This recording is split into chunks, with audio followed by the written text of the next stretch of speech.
అందరికీ నమస్కారం. సంతోషం ఫిల్మ్స్ కి స్వాగతం. ఈ రోజు సినిమా విషయాలు తెలుసుకునే ముందు సంతోషం సురేష్ యూట్యూబ్ ఛానల్ ని, సంతోషం అప్డేట్స్ యూట్యూబ్ ఛానల్ ని, ఈ రెండు ఛానల్ సబ్స్క్రైబ్ చేసుకోండి. మరి ఈ రోజు సినిమా విషయాలు ఏంటో ఇప్పుడు మనం చూసేద్దాం. Dress కట్సీ by KLM fashion mall.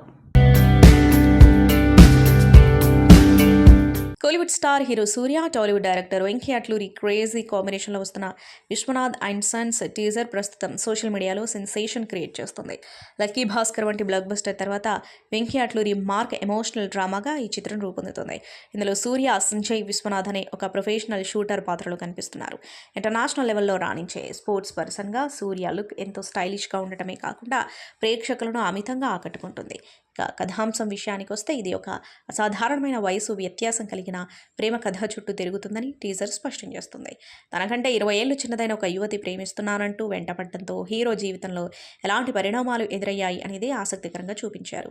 Sports బ్యాక్డ్రాప్కు heart touching emotions, love elements జోడించి ఈ సినిమాను మలిచారు.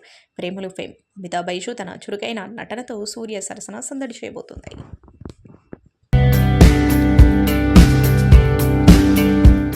బాలీవుడ్ స్టార్ హీరో సల్మాన్ ఖాన్ నటిస్తున్న ప్రతిష్టాత్మక చిత్రం బ్యాటిల్ ఆఫ్ గాల్వన్ టైటిల్ మారింది. అభిమానులు ఎంతో ఆసక్తిగా ఎదురుచూస్తున్న ఈ సినిమాకు మాతృభూమి మే వార్ రెస్ట్ ఇన్ పీస్ అనే కొత్త టైటిల్ను ఖరారు చేశారు. ఈ మేరకు సోమవారం సల్మాన్ ఖాన్ ఫిల్మ్స్ అధికారికంగా ప్రకటించింది. కొత్త టైటిల్తో పాటు యుద్ధానికి శాంతి చేకూరాలి అనే బలమైన సందేశంతో కూడిన ఆకట్టుకునే పోస్టర్ను కూడా విడుదల చేశారు. ఈ పోస్టర్లో మేకులు కొట్టిన కర్రదుంగ వెనుక నుంచి సల్మాన్ ఖాన్ తీక్షణంగా చూస్తున్నట్టుగా కనిపించారు. ఈ కొత్త టైటిల్, దాని వెనుక ఉన్న సందేశం ప్రస్తుత రాజకీయ పరిస్థితులకు అద్దం పట్టేలా ఉందని సోషల్ మీడియాలో చర్చ జరుగుతోంది. 2020 జూన్ 15న గాల్వన్ లోయలో భారత చైనా సైనికుల మధ్య జరిగిన ఘర్షణల ఆధారంగా ఈ సినిమాను అపూర్వ లఖియా దర్శకత్వంలో తెరకెక్కిస్తున్నారు. ఈ ఘటనలో వీరమరణం పొందిన కల్నల్ సంతోష్ బాబు పాత్రను సల్మాన్ ఖాన్ పోషిస్తున్నారు. వాస్తవ నియంత్రణ రేఖ వెంబడి బలగాల ఉపసంహరణ ఒప్పందాన్ని అమలు చేసే బాధ్యతను నిర్వర్తించిన 16వ బీహార్ రెజిమెంట్ కథాంశంతో ఈ చిత్రం రూపొందుతోంది.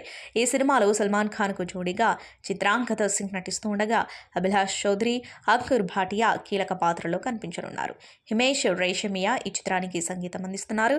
గతంలో విడుదలైన ఫస్ట్ లుక్లో సైనికుడి పాత్ర కోసం మీసంతో రగడ్ అవతార్లో సల్మాన్ కనిపించి ప్రేక్షకులను ఆకట్టుకున్నారు. కుంభమేళాలో పూసలమ్ముకునే సామాన్య యువతి స్థాయి నుండి ఒక్కరోజులో సోషల్ మీడియా సెన్సేషన్గా మారిన మోనాలిసా భోన్స్లే జీవితం ఇప్పుడు ఒక సినిమా స్క్రిప్ట్ను తలపిస్తుంది. వైరల్ బ్యూటీగా నెటిజన్ల మనసు గెలుచుకున్న ఈమె ఏడాది తిరగక ముందే ప్రేమ వివాహం చేసుకుని కేరళకు మకాం మార్చడం ఇప్పుడు ఇంటర్నెట్లో హాట్ టాపిక్గా మారింది. తన వ్యక్తిగత జీవితం చుట్టూ ముసురుకున్న వివాదాలకు చెక్ పెడుతూ తాజాగా ఆమె తన పెళ్లి రిజిస్ట్రేషన్ పత్రాన్ని ఫేస్బుక్ వేదికగా బహిర్గతం చేయడం సంచలనం సృష్టిస్తుంది. మోనాలిసా తీసుకున్న ఈ నిర్ణయం వెనుక పెద్ద డ్రామానే నడుస్తుంది. ఆమె తల్లిదండ్రులు, బంధువులు ఈ వివాహాన్ని తీవ్రంగా వ్యతిరేకిస్తూ ఉండటమే కాకుండా పెళ్లినాటికి ఆమెకు సరైన వయస్సు లేదంటూ అభ్యంతరాలు వ్యక్తం చేస్తున్నారు. సొంత ఊరు ఇండోర్లో ఆమెపై కిడ్నాప్ కేసు నమోదయ్యే అవకాశం ఉందనే ప్రచారం జరుగుతోంది. పోలీసులు ఎక్కడ తనను తీసుకెళ్తారో అనే భయంతోనే తన వివాహం చట్టబద్ధమని నిరూపించుకోవడానికి ఈ సర్టిఫికేట్ను సోషల్ మీడియాలో పోస్ట్ చేసినట్లు తెలుస్తోంది. సామాన్య పూసలమ్మే అమ్మాయిగా మొదలైన ఆమె ప్రయాణం ఇప్పుడు చట్టపరమైన పోరాటాలు, ప్రేమ, పెళ్లి చుట్టూ తిరుగుతుంది. కేరళలో సురక్షితంగా ఉన్నట్లు చెబుతున్నప్పటికీ కుటుంబ సభ్యుల నుండి వస్తున్న ఒత్తిడి ఆమెను ఆందోళనకు గురి చేస్తుంది. తనను ఎవరూ కిడ్నాప్ చేయలేదని, ఇష్టపూర్వకంగానే పెళ్లి చేసుకున్నానని ప్రపంచానికి చాటి చెప్పడమే ఆమె ప్రధాన ఉద్దేశంలా కనిపిస్తోంది. నేషనల్ క్రష్ రష్మిక మందన తన పెళ్లి వేడుకలకు సంబంధించిన అత్యంత మధురమైన క్షణాలను సోషల్ మీడియా వేదికగా పంచుకుంటూ అభిమానులకు పెద్ద సర్ప్రైజ్ ఇచ్చారు. ఉదయపూర్లో జరిగిన తన డెస్టినేషన్ వెడ్డింగ్ విశేషాలను వివరిస్తూ ఆమె పెట్టిన పోస్ట్ ప్రస్తుతం నెట్టింట వైరల్ అవుతుంది. ముఖ్యంగా హల్దీ వేడుక గురించి చెబుతూ అది కేవలం పసుపు వేడుకలా కాకుండా హల్దీ ప్లస్ హోలీలాగా సాగిందని ఆమె మురిసిపోయారు. రంగుల్లో ఎంతగా మునిగిపోయామంటే ఇప్పటికీ తన జుట్టులో ఆ ఎరుపు రంగు రవ్వంతా కనిపిస్తుందంటూ సరదాగా పేర్కొన్నారు. పెళ్లి వేడుకల్లో భాగంగా జరిగిన ఆటల గురించి చెబుతూ రష్మిక తనదైన శైలిలో చమత్కరించారు. ఆ రోజు జరిగిన అన్ని ఆటల్లోనూ తానే గెలిచానని, దీనికి తన టీమ్ బ్రైడ్ అద్భుతమైన సాయం అందించిందని వెల్లడించారు. విశేషం ఏంటంటే వరుడు విజయ్ దేవరకొండ కూడా ఆ రోజు రష్మిక టీం వైపే ఉండి ఆమె గెలుపుకు సహకరించారంట. ఈ విషయాన్ని ఆమె ఎంతో ప్రేమగా విజ్జు అని సంబోధిస్తూ సోషల్ మీడియాలో షేర్ చేయడం అభిమానులకు ఫుల్ కిక్ ఇస్తుంది. ఈ వేడుకలకు వేదికైన ఉదయపూర్లోని మెమెంటోస్ బై ఐటీసీ హోటల్స్ ఆతిథ్యంపై రష్మిక ప్రశంసల జల్లు కురిపించారు. అక్కడ దొరికిన వైబ్, స్టాఫ్, సర్వీస్, ఫుడ్ అన్నీ కూడా అత్యున్నత స్థాయిలో ఉన్నాయని, తమ పెళ్లికి అదొక పర్ఫెక్ట్ లొకేషన్ అని ఆమె కొనియాడారు. కేవలం హోటల్ విజిట్ కోసమైనా సరే మళ్ళీ చాలా త్వరగా అక్కడికి వెళ్తామని ఆమె ధీమా వ్యక్తం చేశారు. ప్రతిష్టాత్మక 98వ అకాడమీ అవార్డుల వేడుకలో తెలుగు సినీ పరిశ్రమ గర్వపడే క్షణం ఆవిష్కృతమైంది. గత ఏడాది దివంగతులైన సినీ ప్రముఖులకు నివాళులర్పించే ఇన్ మెమోరియం విభాగంలో విలక్షణ నటుడు కోటా శ్రీనివాసరావుకు అరుదైన గౌరవం దక్కింది. ఈ నివాళి కార్యక్రమంలో ఆయన పేరును స్మరించుకోవడం తెలుగు సినిమాకు దక్కిన అంతర్జాతీయ గుర్తింపుగా నిలిచింది. లాస్ ఏంజల్స్లో జరిగిన ఈ కార్యక్రమంలో కోటతో పాటు బాలీవుడ్ దిగ్గజం ధర్మేంద్ర, సీనియర్ నటి సరోజాదేవి, ప్రముఖ నటుడు మనోజ్ కుమార్లను కూడా అకాడమీ స్మరించుకుంది. అకాడమీ అధికారిక వెబ్సైట్లోని గ్యాలరీలో ఈ నలుగురు భారతీయ తారల చిత్రాలను ప్రదర్శించి వారి సేవలను ప్రపంచానికి గుర్తు చేసింది. భారతీయ నటుల జాబితాలో తొలుత కోటా శ్రీనివాసరావు పేరును ప్రస్తావించడం విశేషం. 2025 జూలై 13న కన్నుమూసిన కోటా శ్రీనివాసరావు తన అద్భుతమైన నటనతో తెలుగు చిత్ర పరిశ్రమలో చెరగని ముద్ర వేశారు. విలక్షణ పాత్రలతో ప్రేక్షకులను మెప్పించిన ఆయన 9 నంది అవార్డులతో పాటు పద్మశ్రీ పురస్కారాన్ని కూడా అందుకున్నారు. వీరితో పాటు బంగ్లాదేశ్ నటి Jayashree Kabir, documentary film maker S కృష్ణస్వామికి కూడా అకాడమీ నివాళులర్పించింది.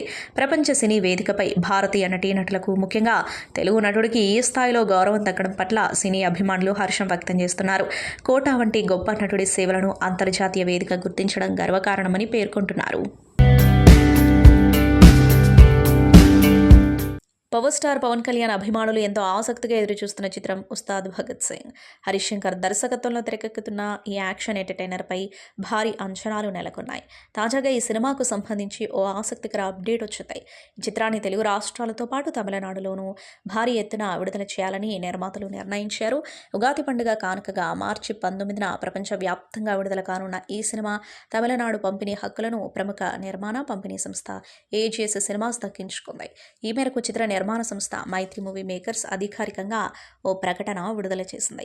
పవన్ కళ్యాణ్ సినిమాను తమిళనాడు వ్యాప్తంగా గ్రాండ్గా రిలీజ్ చేస్తున్నట్లు ప్రకటించడంతో అక్కడి అభిమానులు సంతోషం వ్యక్తం చేస్తున్నారు.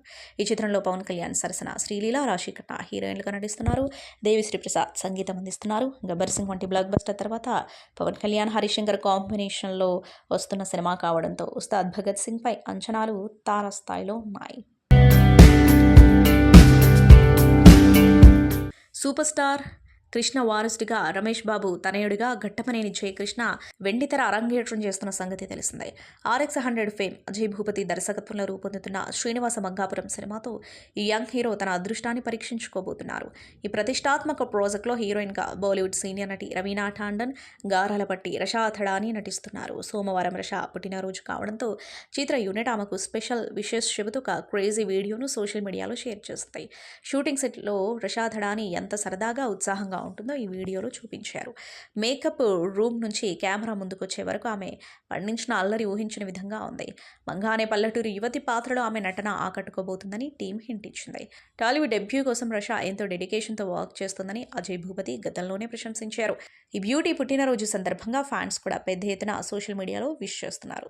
జయకృష్ణ, రషా థడాని జంట వెండితెరపై ఒక ఫ్రెష్ ఫీల్డ్ను తీసుకురాబోతుంది. అశ్విని దత్ సమర్పణలో పి కిరణ్ ఈ చిత్రాన్ని నిర్మిస్తూ ఉండగా జీవి ప్రకాష్ కుమార్ స్వరాలందిస్తున్నారు. ఇప్పటికే మెజారిటీ షూటింగ్ పూర్తి చేసుకునే ఈ సినిమా పోస్ట్ ప్రొడక్షన్ పనుల్లో వేగం పెంచింది. ఘట్టమనేని అభిమానులు తమ చిన్నబాబు ఎంట్రీ కోసం 1000 కళ్ళతో ఎదురు చూస్తున్నారు. రషా థడాని గ్లామర్, జయకృష్ణ ఎనర్జీ ఈ సినిమాకు మేజర్ ప్లస్ పాయింట్స్ కానున్నాయి. సెన్సార్ వివాదంలో చిక్కుకున్న జననాయకన్ సినిమా విడుదల వాయిదా పడుతూ వస్తున్న సంగతి తెలిసిందే. రాజకీయ పరంగానే ఈ చిత్రం సమస్యలో చిక్కుకుందంటూ రూమర్స్ వచ్చాయి. వీటిపై ప్రముఖ నటుడు AP deputy CM Pawan Kalyan స్పందించారు. సెన్సార్ బోర్డు స్వతంత్రంగా పనిచేస్తుందని, అందులో ఎలాంటి రాజకీయ జోక్యం ఉండదని అన్నారు. సమస్యను సెన్సార్ బోర్డు వద్ద సరిగ్గా పరిష్కరించుకోలేదన్న అభిప్రాయాన్ని ఆయన వ్యక్తం చేశారు. ఈ విషయంలో ఎన్డీఏని నిందించడం సమంజసం కాదన్నారు. ఎవరికైనా రూల్ ఒకటే అని గుర్తు చేస్తూ తన ఓజీ సినిమా విషయంలో ఎదురైన అనుభవాన్ని వివరించారు. ఎన్డీఏలో నేను భాగస్వామిని కాబట్టి ఓజీకి తాము అనుకున్న సర్టిఫికేట్ వస్తుందని దర్శక నిర్మాతలు అనుకున్నారు. ఈ చిత్రానికి ఏ సర్టిఫికేట్ వచ్చింది, దానిని నేను స్వాగతించా. సినిమాలో ఇంత వైలెన్స్ పెట్టుకుని యూబీఏ సర్టిఫికేట్ ఎలా ఆశిస్తున్నారు అని మా టీంని అడిగా అని అన్నారు. కోలీవుడ్ నటుడు, టీవీకే అధ్యక్షుడు విజయ్ నటించిన జననాయకన్ జనవరి 9న విడుదలకు సిద్ధం కాగా చివరి నిమిషంలో వాయిదా పడిన విషయం విదితమే. ఈ వివాదం మద్రాసు హైకోర్టుకు చేరింది. ఈ చిత్రాన్ని CBFC రివైజింగ్ కమిటీ మంగళవారం చూడనుందని సమాచారం. ఆ రిపోర్ట్ని బట్టి విడుదలపై ఓ స్పష్టత వచ్చే అవకాశం ఉంది. పవర్ స్టార్ పవన్ కళ్యాణ్ హీరోగా దర్శకుడు హరీష్ శంకర్ రూపొందించిన కొత్త చిత్రం ఉస్తాద్ భగత్ సింగ్. ఈ సినిమా ప్రీ రిలీజ్ వేడుకలో తాను చిత్ర బృందంలోని పలువురు కీలక వ్యక్తుల గురించి మాట్లాడలేకపోయానని దర్శకుడు హరీష్ శంకర్ తాజాగా తెలిపారు. దానికి గల కారణాన్ని వివరిస్తూ సినిమా కోసం కష్టపడిన ఆయా సభ్యులకు కృతజ్ఞతలు తెలిపారు. ఈ మేరకు స్పెషల్ వీడియోను విడుదల చేశారు. పవన్ కళ్యాణ్ను వెయిట్ చేయించామనే టెన్షన్, నిర్విరామంగా ప్రీ ప్రొడక్షన్ పనులు చేస్తూ ఉండటంతో వచ్చిన అలసట వల్ల టీంలో కొందరి గురించి మాట్లాడడం మర్చిపోయా. ముఖ్యంగా రాశీ ఖన్నా గురించి చెప్పాలి. ఈ సినిమా కథ కూడా వినకుండానే ఆమె నటించింది. పవన్ కళ్యాణ్తో కలిసి యాక్ట్ చేయాలనేది ఆమె డ్రీమ్. ఇద్దరి మధ్య సాగే సన్నివేశాలు ప్రేక్షకులకు మంచి వినోదం పంచుతాయి. బాబ్జీ, రవి కట్ చేసిన టీజర్, ట్రైలర్లకు వచ్చిన స్పందన ఏ స్థాయిలో ఉందో అందరికీ తెలిసిందే. తమకి ఎన్నిసార్లు థ్యాంక్స్ చెప్పినా తక్కువే. బావా, నేను ఏ పరిస్థితుల్లో ఈ సినిమా బీజిఎం కోసం నేను సంప్రదించానో నీకు తెలుసు. ఓ మ్యూజిక్ డైరెక్టర్గా కాకుండా కుటుంబ సభ్యుడిగా నువ్వు పడుతున్న కష్టానికి థ్యాంక్స్ సరిపోదు. పవన్ సినిమాలకు తమన్ బ్యాక్గ్రౌండ్ ఏ రేంజ్లో ఉంటుందో ఇప్పటికే మీరు చూశారు. ఇప్పుడు దానికి మించి ఉంటుంది. సినిమా తమన్ వద్దకు వెళ్ళాక నా నమ్మకం రెట్టింపు అయితే. ప్రీ రిలీజ్ ఈవెంట్కు దేవిశ్రీ ప్రసాద్ రావట్లేదు, నువ్వైనా రా అని తమన్కు విజ్ఞప్తి చేశారు. ఈ సినిమాకి మ్యూజిక్ డైరెక్టర్ దేవిశ్రీ ప్రసాద్. నేను వర్క్ చేసేది బ్యాక్గ్రౌండ్ స్కోర్కి మాత్రమే కాబట్టి నేను వెనకే ఉంటా. ఎందుకు స్టేజ్ పైకి రావాలని పిలుస్తున్నావు? పైగా ఈ నెల 26న విడుదల చేయాల్సిన చిత్రాన్ని 19నే తీసుకొస్తున్నా. నాకు మ్యూజిక్ చేయడానికే టైం లేదు, ఈవెంట్కి ఎలా రాగలను అని అన్నాడు. ఈ మాటతో తమన్ సంస్కారం ఎవరెస్ట్ అంత ఎత్తుకు ఎదిగింది అనిపించింది. బావా, ఈ విషయంలో నీ నుంచి నేను చాలా నేర్చుకున్నా, హ్యాట్స్ ఆఫ్ అని హరీష్ శంకర్ పేర్కొన్నారు. హాయ్ గైస్, ఇప్పుడే రిలీజ్ ఈవెంట్ నుంచి వచ్చాము. అయితే లాస్ట్ బట్ వన్ స్పీచ్ రావడం మూలంగా అక్కడ కళ్యాణ్ గారు వెయిట్ చేస్తున్నారేమో అని చెప్పి నెక్స్ట్ కంటిన్యూగా పోస్ట్ ప్రొడక్షన్ టైర్డ్నెస్ వల్ల నా సినిమాకి పనిచేసిన కొంతమంది ఇంపార్టెంట్ పర్సన్స్ పేర్లు నేను చెప్పడం మర్చిపోయాను. అందులో ముఖ్యంగా ఫస్ట్ చెప్పాల్సింది రాజీగన్న స్క్రిప్ట్ కూడా వినకుండా డైరెక్ట్గా సెట్లోకి వచ్చింది అని చెప్పాను మొన్న. అంటే she always wanted to work with Pawan Kalyan గారు.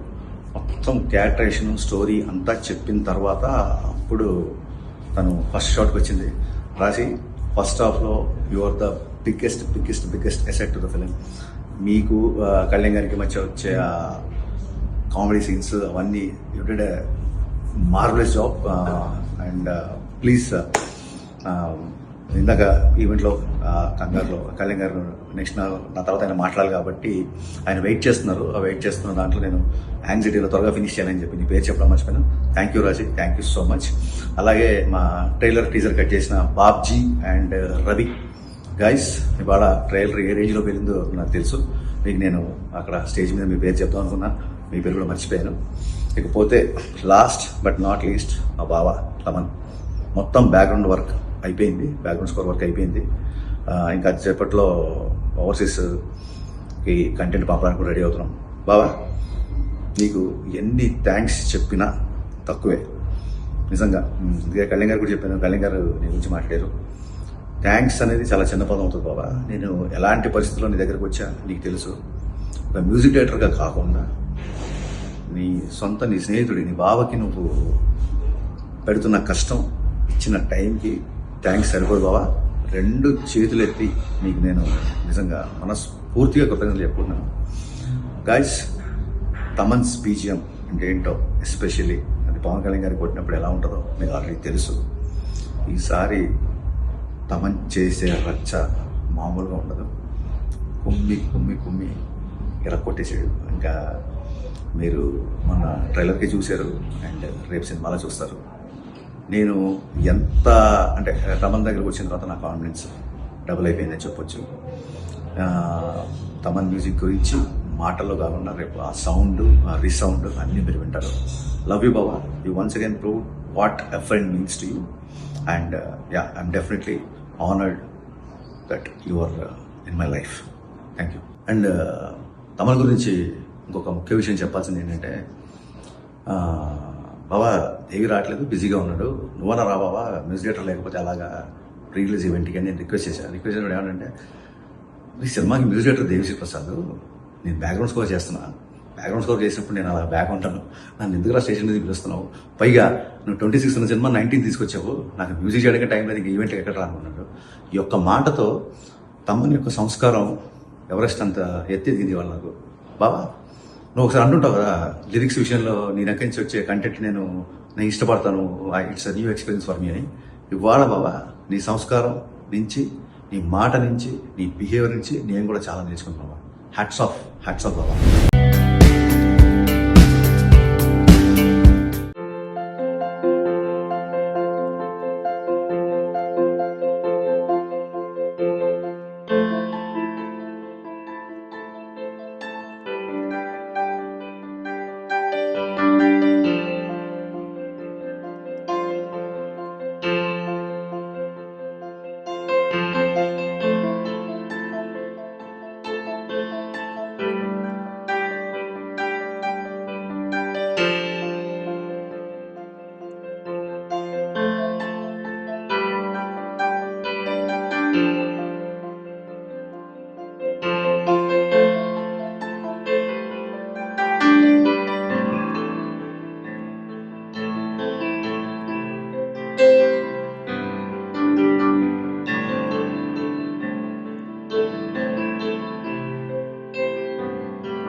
సార్, చిన్న సినిమాకి ప్రభుత్వ పరంగా ఎలాంటి సపోర్ట్ ఉండాలంటారు?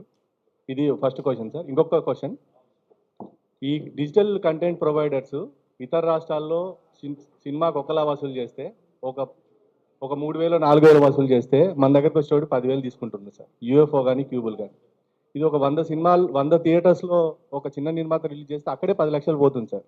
ఇది ఒక భారంగా తయారైంది. దీని గురించి ప్రభుత్వ పరంగా మనకు ఎలాంటి సపోర్ట్ ఉండాలి చిన్న సినిమాకి అనేది మీ మాటల్లో సార్.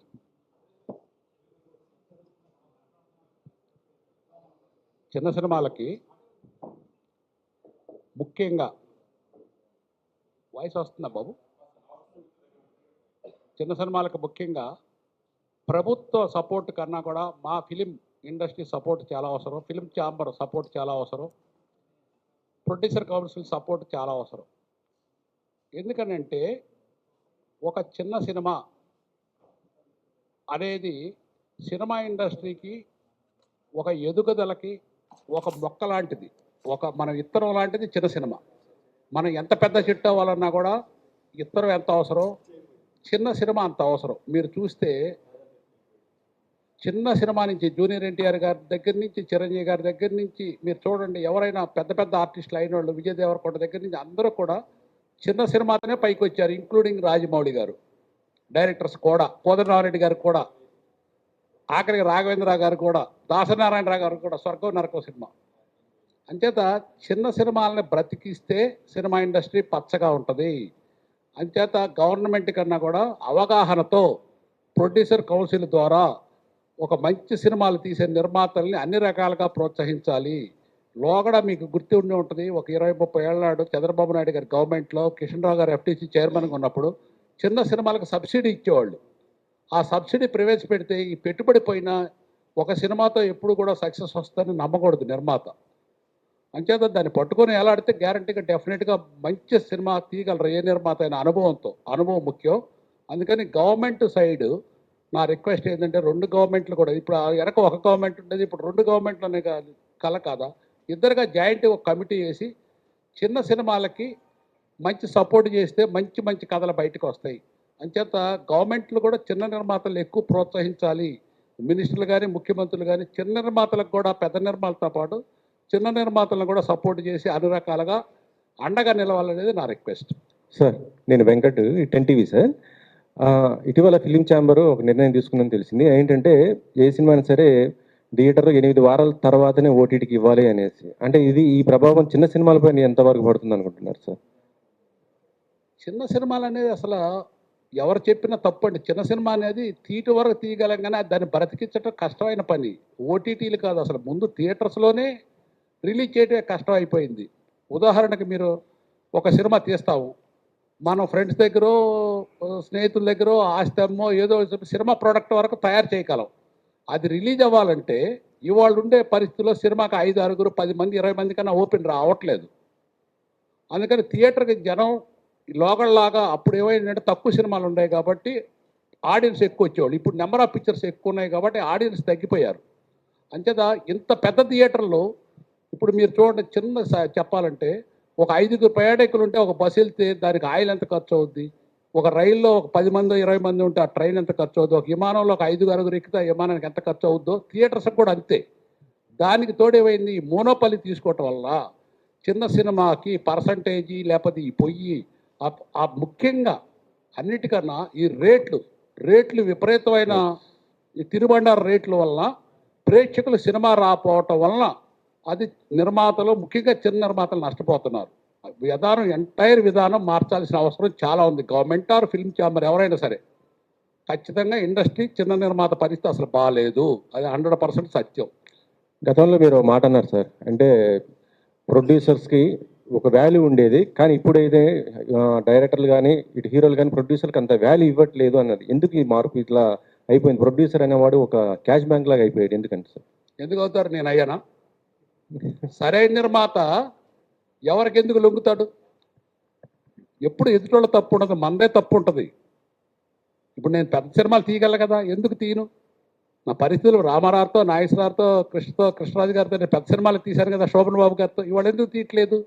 ఆ హీరోలు ఆ రోజు కాస్ట్ ఆఫ్ ప్రొడక్షన్, ఆ డిసిప్లైన్, ఆ సిన్సియారిటీ, ఆ ఆనెస్టీ ఇవాళ లేదు కాబట్టి నేను చిన్న సినిమాలు నాకు తగ్గ తీసుకుంటున్నాను. నిర్మాత చేరికి విలువ తగ్గించట్లేదు. సార్, చిత్ర పరిశ్రమలో 24 క్రాఫ్ట్లు ఉన్నాయి, 24 శాఖలు ఉన్నాయి. కానీ ఏ శాఖకి ఉన్న అసోసియేషన్ ఆ శాఖ ఉంది. డైరెక్టర్ అసోసియేషన్ ఉంది, cameraman association, dancers, fighters, productions అందరికీ ఉన్నాయి. అలాగే ప్రొడ్యూసర్స్ కూడా ప్రొడ్యూసర్స్ కౌన్సిల్ ఉంది. కానీ ఏ ఇతర ఆర్గనైజేషను, ఏ ఇతర అసోసియేషన్ కూడా దాంట్లో నుంచే పక్కకెళ్ళి వేరు కుంపట పెట్టుకోవాలి. దాంట్లోనే ఉండి సమస్యల పరిష్కారానికి ప్రయత్నించుకుంటున్నారు. కానీ ప్రొడ్యూసర్ కౌన్సిల్లో నుంచి కొంతమంది నిర్మాతలు బయటకు వచ్చి బయటికి రాకుండా బయటకు వచ్చి ప్రొడ్యూసర్స్ కౌన్సిల్లో మెంబర్స్గా కొనసాగుతూనే గిల్డ్ అనేటువంటి ఒకటి పెట్టుకున్నారు. ఈ గిల్డ్కి యొక్క ప్రయోజనాలకి, కౌన్సిల్ యొక్క ప్రయోజనాలకి మధ్య విభేదం ఏర్పడుతుంది. ఇది చాలా అగాధాన్ని సృష్టిస్తుంది. ఇండస్ట్రీలో సమస్యలు అనగానే పెద్ద నిర్మాతలు, పెద్ద హీరోలు, పెద్ద స్టార్ సినిమాలకి తప్ప చిన్న సినిమాల తాలూకు సమస్యల్ని అడ్రస్ చేసేటువంటి ఒక వ్యవస్థ లేకుండా పోయింది. అసలు అలా వేరుపట్టాన్ని, ఆ కౌన్సిల్ గిల్డ్ అనేటువంటిది ఏర్పడటానికి ఏర్పడిన పరిస్థితుల గురించి చెప్పండి. దానివల్ల చిన్న సినిమాకి ఎలాంటి అన్యాయం జరుగుతుందో చెప్పండి. ఇప్పుడు మీరు చూడండి, 2 కుటుంబాలు ఉన్నాయి అనుకున్నాం. ఒక కుటుంబం పేద కుటుంబం, ఒకటి రిచ్ కుటుంబం అయింది అనుకోండి. పేద కుటుంబంలో అన్నదమ్ములు కలిసికట్టుగా పనిచేస్తున్నారు. పెద్ద కుటుంబంలో అన్నదమ్ములు తండ్రి పెంచి పెద్ద అయిన తర్వాత 4 కొడుకులు అయితే అందరూ 2 కొడుకులు నేను డబ్బులు బాగా సంపాదించాము, మీతో మాకు సంబంధం లేదని బయటికి వెళ్ళిపోతే ఆ కుటుంబం ఎట్లా ఉంటుందో, మా సినిమా ఇండస్ట్రీ కూడా అట్లానే అయిపోయింది. ఎవరైతే పెరుగుతున్నారో సినిమా ఇండస్ట్రీ ద్వారా వాళ్ళ 4 ఒకటయ్యి, ఇది కేవలం బిజినెస్తో.